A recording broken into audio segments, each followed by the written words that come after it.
আরে দিলীপ ঘোষ তিনি কাকে কি বলছেন?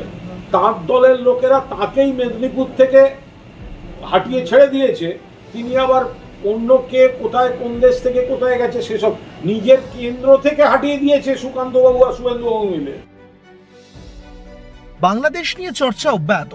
রাজনীতিতে যখন বাংলাদেশ খবরের শিরোনামে রয়েছে, তখন দিলীপ ঘোষকে ফের একবার আক্রমণ করলেন তৃণমূল নেতা কুণাল ঘোষ।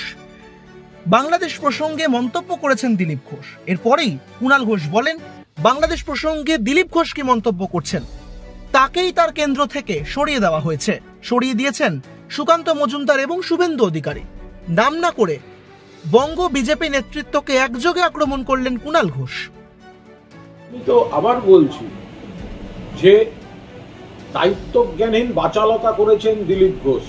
বাংলাদেশের যে পরিস্থিতিটা, আমরা সবাই চাই আগে শান্ত হোক, তার বদলে বাংলাদেশের পরিস্থিতিকে উপলক্ষ করে বাংলা নিয়ে বিকৃত কুরুচিকর উস্কানিমূলক কথাবার্তা, এটা বিজেপির তাদের উদ্দেশ্যকেই পরিষ্কার করে দিচ্ছে। আরে দিলীপ ঘোষ তিনি কাকে কি বলছেন?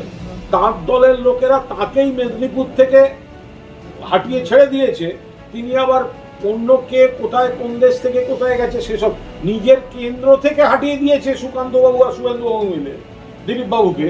তিনি বিচার করতে এসছেন এবার অন্য কে কাকে কোথায় সরাচ্ছে। কোনো কথা হলো? এই সময় এইসব দায়িত্বজ্ঞানহীন বাচালতা করার ইস্যু এটা নয়।